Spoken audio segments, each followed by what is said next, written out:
about something, as you do.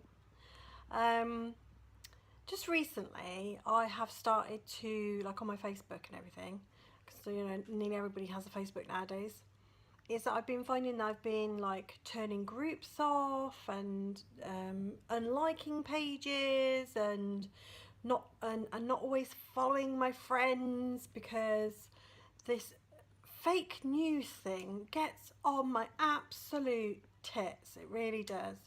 There's just so much fake news and everybody's resharing it as if it is the truth. And it just drives me nuts, the level of ignorance or just pure laziness about going to check these things out. Because quite often it literally takes a minute to Google it, to see if it's a real true thing that's going on, and people just can't be asked, so they just share it, and you end up with loads more regurgitated fake news. And then if you read the comments, it's obvious that the least intelligent of us, and believe me, there seem to be an awful lot of us in this world, believe what they're reading and are indignant or annoyed or whatever, and what they're reading is absolute bollocks.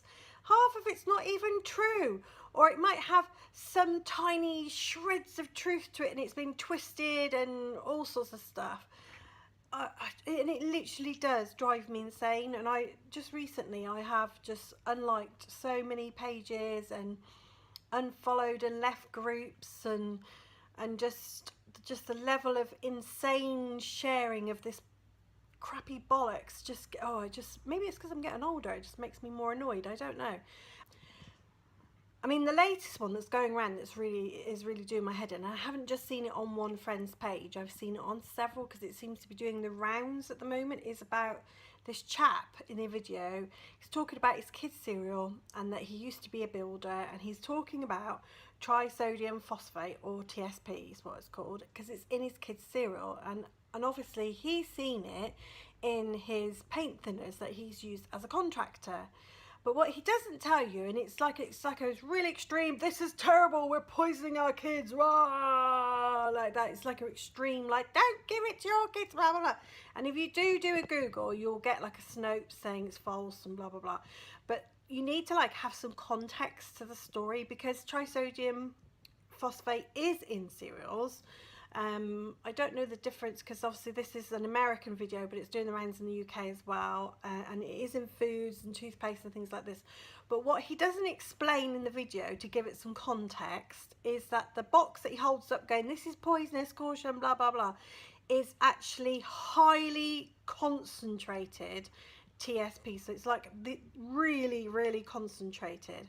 And just to give you a bit of context again, if you look at lethal doses of different things and compare them, you'll know that trisodium phosphate's lethal dose is 7,400 milligrams, and salt, which we have in our diets and that we have in crisps and sauces, you name it, there's loads of salt and all sorts of different things, is only 3,300 milligrams lethal dose, right? So that is like half the amount. So that just gives you a bit of context. It shows you that you would need to consume nearly twice as much trisodium phosphate for it to be lethal in one dose, in comparison to salt. So it just tries to give you a little bit of a context to the story, because these extreme like rah stories just really get on my nerves. Now obviously anything in huge quantities can be toxic. I mean, bicarbonate of soda is another one. You get a lot of these natural programs, they use them with white vinegar for cleaning and stuff, but they're also readily used in different cleaning different cleaning things by main manufacturers, and you can also find it in paint thinner, the same as TSP. And we use that as a natural product in our homes, and yet it can kill us in much less doses than trisodium phosphate. And it's considered fairly, innocuous if you read about it, especially in the natural areas and things. So yeah, and it isn't just, it isn't just about the trisodium phosphate story. It's like there's lots of stories about this, like politics and people, and it just spirals out of control, and people will just watch it and believe it and think it's 100% right, and then they take that knowledge and they go forward with that and they spread it out through the world, all this fake crap. And I just wish people would stop being so lazy and actually do some of their own research. And also it's about how you want to live, isn't it, as well? It's about how you want to live. I mean, I live quite cleanly. I try not to have too much refined sugars in my diet. I do have some, but I try to restrict it. You know, I try to restrict how many cups of tea I have, for example, because I like to have sugar in my tea, and I haven't found an alternative that I like that tastes nice. I've tried all sorts, believe me. I've tried stevia and canderel and all sorts, and I don't like the aftertaste that they have, and also I don't like the artificial sugars. I'm not very keen on them for health reasons. You know, so I do that, but I mean, I try not to have processed meats. I try not to have processed foods, like loads of canned stuff. I mean, I use cans. It tends to be like chopped tomatoes, things like that. I don't tend to use like processed stuff. If I'm going to make soup, I'll make it myself. So, you know, everybody, you know, try to eat cleanly, but let's be sensible and let's have some context about some of these things, these health scares that go around. I mean, you know, I think there was another one about bacon, wasn't there, being carcinogenic and blah, blah, blah, and that was going around a while ago. I mean, I think I'm overweight, you know, I eat too much food, you know, that's not good for my heart, it's not good for anything, you know, I need to lose weight, and I know I do, I need to be healthy and everything, and I'm not, you know, got my head buried in the sand or anything. I know all those things, I'm sensible, I've got common sense, but I do find that sometimes the common sense of these people just has gone flying out the window. Absolutely gone in it. Honestly, it's probably one of my biggest pet peeves at the moment, this fake news, fake stories, fake everything that's going around.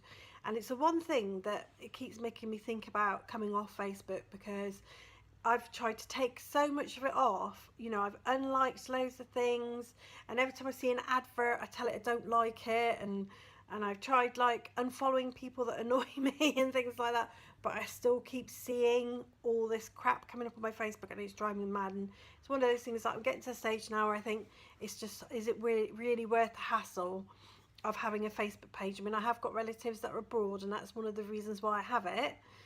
And you know, and it's to help me keep in touch with them as well. But sometimes I just think, is it worth the aggro? Because you just want to pull your hair out, and I'm not one of those people. I'm terrible. It's like part of my personality. You just can't ignore these things. I end up rowing or having arguments on people's walls, and yeah, I'm probably not very popular when I do that. But anyway, I can't be the only one that's annoyed by all that. So I'd love to hear what you think and what your thoughts and views are about them. You know, let me know in the comments below. I'm sure that everybody has their pet peeves about this stuff. Oh, and the other thing I really hate is grammar Nazis. It really does your head in. You know, you're typing away and and you put it on there, and someone goes, you spelt that wrong. Where's the apostrophe? I mean, I don't mind it as a bit of a laugh, but you do get some people that are above, you know, total go above and beyond and get ridiculous. And I hate it. And I just like, you know, I have a chronic neurological disorder. I can't always spell everything correctly. I do my best with spell check and everything, and I do my best with punctuation. If anything, I probably over punctuate, probably. But I wouldn't, for the life of me, look at someone's writing and go, and then put a post underneath and go, that's wrong, that's wrong, that's wrong, that's wrong, that's wrong. And the only time I've done it is with my best mate, because she has a business and she'll advertise things and she'll spell it wrong, or she'll put like punctuation all wrong, and I will message her privately and tell her, because it's her business and I know she likes to look professional, and sometimes she's such a busy bird, she doesn't look at it and she forgets, and that would be the only time. But I never would publicly berate somebody for their grammar or punctuation. I just think it's really a low blow to people, and it's not necessary. And I call them grammar Nazis. And yeah, I've seen it too often lately.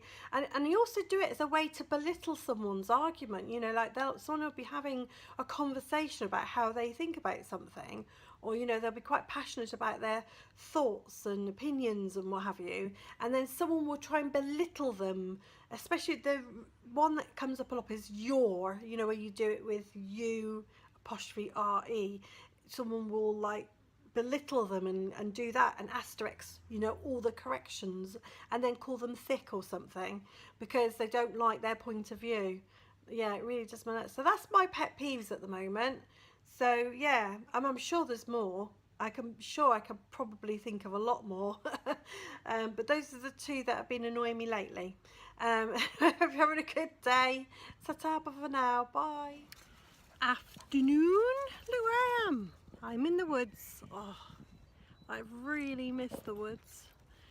I'm taking it very slow. The consultant rang me this morning and said that I am cleared to resume activities. Obviously, usual things apply. Take it steady, don't go mad. I'm not allowed to lift anything for the next 6 months over 5 kilograms, which I already knew about, which I've already got my doctor to cover for me at work. They wanted a little note, so my doctor sort of gave me one of those. Yesterday my GP prescribed my HRT, because obviously I have no ovaries now, and as I'm only 45 it was a bit early, she felt, for me to start my menopause. I did a bit of research about it and I decided that I would go for the bio-identical plant-based one, and I looked into different brands, etc., and the one I've gone for is made from is synthesized from yams, because you can get different kinds of bio-identical ones and you can get ones that are made from animals, and I was like, no, I don't want anything to do with animals. I wanted the plant-based, I wanted to be fairly as natural as possible, really, as I could. So yeah, I thought I was going to have a bit of an argument because bio-identical ones aren't the ones that they would usually prescribe. They tend to like go for the traditional kinds. So I thought I might have an argument from the GP, but I knew that there was these 3 specific brands that are available on the NHS, so I went in with research in hand, knew what it's talking about, and she trusts me to know what I think is good for my body, and so she prescribed it, no argument. So I was really happy. I'm really pleased I've been given the all clear for resuming activities, as long as I'm take it steady. I mean, I was already doing walking and stuff, but he meant like normal activities that I would normally do. I'm allowed to start horse riding from the 12th week if I want to, which I can't at the moment because I'm too fat. But that's going to be rectified because he also said I can go back on my diet, because he told me not to be on the diet whilst it's healing. So he said I can go back on my diet, so that's good, because I have definitely put weight on. I feel like really fat around here. I feel really... I've definitely put on weight since my operation, and obviously that's not good for me to have weight on my newly healed bladder anyway, so yeah. So I'm really happy, and also happy that I'm out with my doglets in the woods. I've got a Phoebe GB running over there somewhere. Where is she? There she is. They are very happy to be back in the woods and actually having a nice walk, although I'm sat down on the rocks at the moment because I need to rest. This one's actually quite a short walk that I do, this particular one I'm doing at the moment, so it's not horrendous because you can do anything up to 5 miles in this woods, and this is like a 1 mile walk that I'm doing. So I'm at like halfway point, so I'm just sitting, and I've took it very slowly. I haven't walked particularly fast. I just kind of meandered along. I felt I could do it though. I thought I can do it as long as I just take it steady. So I did, and I'm so pleased with myself and chuffed that my recovery is just coming along great, and it's just, I can smell spring coming. There's primroses everywhere. It's so pretty, and it's just nice to be here. And the smells, just love it. Spring's coming, yay! Anyway, I hope you're all having a great Tuesday afternoon, and I'll see you soon.